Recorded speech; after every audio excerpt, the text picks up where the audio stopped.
तो हेलो दोस्तों, स्वागत है आपका अपने यूट्यूब चैनल में। तो आज की जो हमारी क्लास होने वाली है वो होने वाली है हिंदी की। आज करने वाले हैं हिंदी का प्रैक्टिस सेट, जो कि आने वाले एग्जाम के लिए इम्पोर्टेंट है। ठीक है, आइए शुरू करते हैं आज की क्लास। आज की क्लास का पहला क्वेश्चन है कि इनमें से समूहवाचक संज्ञा कौन सी है। ऑप्शन ए है राम, बी है हिमालय, सी है अनाज या डी है सेना। तो इसका सही आंसर होगा वो होगा ऑप्शन डी, सेना। जो सेना है वो हमारा समूहवाचक आती है। ठीक है, अनाज आएगा एक वचन में आएगा, हिमालय संज्ञा होगी और राम व्यक्तिवाचक संज्ञा होगी।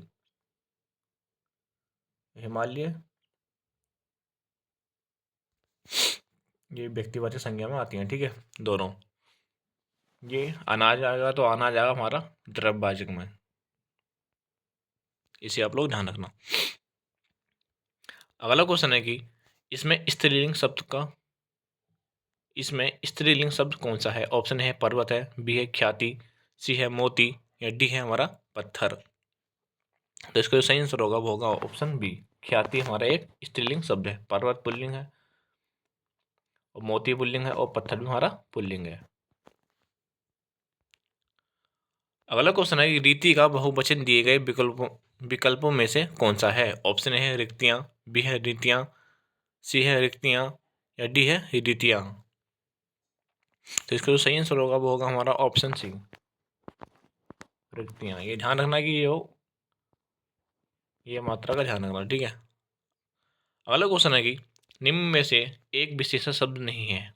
ऑप्शन ए है बहरूपिया, बी है बातूनी, सी है बादामी या डी है ये सभी। तो इसका सही आंसर होगा ऑप्शन डी, ये सभी एक विशेषण है। अगला शब्द है कि निम्न शब्दों में से तत्सम शब्द को पहचानिए। ऑप्शन ए है कोयल, बी है कुकुर, सी है लाख या डी है भीतर। तो हमें बताना तत्सम। तत्सम तत्सम जो संस्कृत से बना होता है। ठीक है, तो वह है हमारा ऑप्शन बी, कुकुर। कुकुर कहते हैं, उसका तद्भव होगा वो होगा कुत्ता।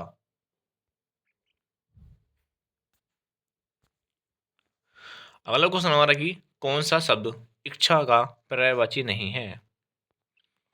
कौन सा शब्द इच्छा का पर्यायवाची नहीं है। ऑप्शन है इही, इहा, बी है स्पहा, सी है वासना या डी है वृत्तिरहा।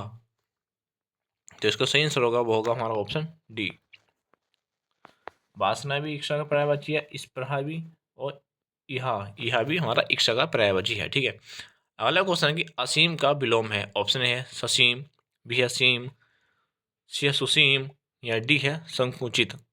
तो इसका जो सही आंसर होगा वो होगा हमारा ऑप्शन ए, ससीम। इंपोर्टेंट लगा लीजिए इस पर। अगला क्वेश्चन हमारा कि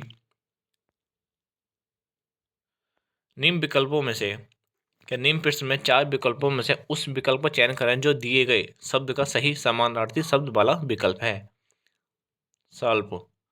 ऑप्शन है व्याघ्र, बी है सादुल, सी है ब्याल या डी है सारंग। तो इसका सही आंसर होगा वो होगा हमारा ऑप्शन सी, सांप को ब्याल कहते हैं। ठीक है, और जो व्याघ्र है वो हमारा शेर का पर्यायवाची है, और सादुल भी शेर का है, और सारंग भी शेर का ही आता है। ठीक है, अगला क्वेश्चन है कि जिसके समान कोई दूसरा ना हो, जिसके समान कोई दूसरा ना हो, इसे एक शब्द में क्या कहेंगे। ऑप्शन ए है अनोखा, बी है अद्भुत, सी है अद्वितीय या डी है सर्वश्रेष्ठ। तो उसका सही आंसर होगा वो होगा हमारा ऑप्शन सी, अद्वितीय। हाँ, देखिए ऐसा कोई मनुष्य नहीं है जो इसके समान हो। ठीक है, अगला क्वेश्चन है कि पुष्कर का अर्थ बताइए। ऑप्शन है नदी का नाम, बी है मूसक, सी है ट्रेन का नाम या डी है सरोवर। तो इसका सही आंसर होगा वो होगा ऑप्शन डी, सरोवर। और ये हमारा उत्तराखंड पुलिस में पूछा गया था, तो इस पे स्टार लगा लीजिए आप लोग। ठीक है, अगला क्वेश्चन है कि परा उपसर्ग का अर्थ है। ऑप्शन ए है भीतर, बी है उल्टा, सी है बाहर या डी है आसपास। तो इसका सही आंसर होगा वो होगा हमारा ऑप्शन बी, उल्टा। परा होता उल्टा। ठीक है, अगला क्वेश्चन है कि महिमा शब्द में प्रति है। ऑप्शन ए है माँ, बी है मही, सी है हीमा या डी है ईमा। तो इसका जो सही आंसर होगा वो होगा हमारा ऑप्शन डी। महिमा अगर प्रति है यूज हुआ है वो है ईमा। ठीक है, महा प्लस ईमा, ये महिमा बनता है। ठीक है, अगला है कि मैग्रेंद्र में संधि है। ऑप्शन है गुण स्वर संधि है, बी है यण स्वर संधि है, सी है या अयादि संधि है, या डी है दीर्घ स्वर संधि है। तो इसका जो सही आंसर होगा वो होगा हमारा ऑप्शन ए, गुण स्वर संधि है। किसी भी अगर शब्द में एक मात्रा आए जैसे ये तो वो हमारा गुण ही संधि होता है। ठीक है, इसका आप ध्यान रखना। और डबल मात्रा आ जाए पर तो वो आता है हमारा वृद्धि संधि में। और वृद्धि संधि कई बार पेपर में पूछी जा चुकी है, हमारे पटवारी में भी आई थी और पुलिस के पेपर में ही वृद्धि संधि आई थी। ठीक है, अगला क्वेश्चन है कि तुम कहाँ जा रहे हो वाक्य का प्रकार स्पष्ट कीजिए। ऑप्शन ए है विधि वाचक वाक्य, बी है प्रश्नवाचक वाक्य, सी है निषेधवाचक वाक्य, या डी है विस्मय वाचक वाक्य। तो इसका जो सही आंसर होगा वो होगा हमारा ऑप्शन ए, नहीं option B, sorry, option B इसका सही आंसर होगा, क्योंकि तुम कहाँ जा रहे हो ये क्वेश्चन मार्क है, तो पीछे इसका सही आंसर होगा वो होगा ऑप्शन बी प्रश्नवाचक। दिए गए विकल्पों में अशुद्ध वाक्य है।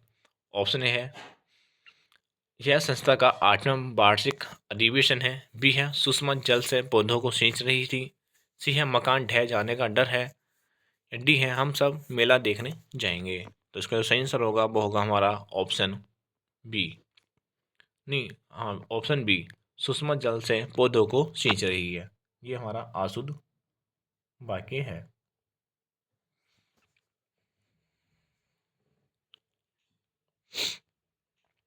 हमारा अगला क्वेश्चन है कि हेडमास्टर हिराम कहानी के लेखक हैं। हृदय राम कहानी के लेखक हैं, कि जो हेडमास्टर हमारे हृदय राम कहानी के लेखक हैं। ऑप्शन ए है जगमोहन रतौला, बी है नरेंद्र डकैत, बी है भवानी प्रसाद जोशी, या डी है इसमें से कोई नहीं। तो इसको सही आंसर होगा वो होगा हमारा ऑप्शन सी, भवानी प्रसाद जोशी। अगला क्वेश्चन है कवि श्रेष्ठ में कौन सा समास है। ऑप्शन ए है अव्ययी समास, बी है तत्पुरुष समास, या सी है द्विगु समास, या डी है इसमें से कोई नहीं। तो इसका जो सही आंसर होगा वो होगा हमारा ऑप्शन बी। आप सभी को पता है कि समाज हमारे सिलेबस में नहीं है, तो आप इस पर ज़्यादा ध्यान ना दीजिए। ठीक है, अगला क्वेश्चन है कि स्वर रहित अथवा स्वर सहित व्यंजन को कहते हैं। ऑप्शन ए है ध्वनि, बी है पद, सी है वर्ण, या डी है शब्द। तो इसका जो सही आंसर माना है वो माना हमारा ऑप्शन सी, वर्ण, क्योंकि वर्ण में ना स्वर होते हैं और ना ही व्यंजन। ठीक है, अगला क्वेश्चन है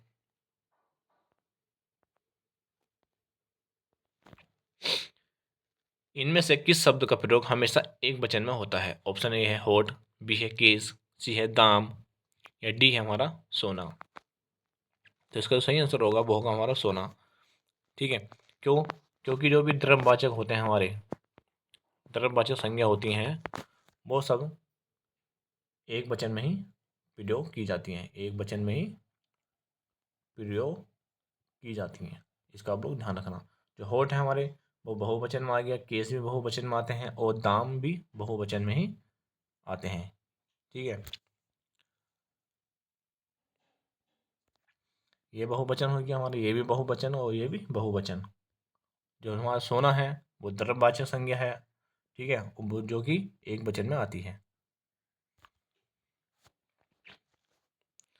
अगला क्वेश्चन हमारा कि निर्माण और निर्वाण श्रुति सम भिन्न अर्थक शब्दों का अर्थ है।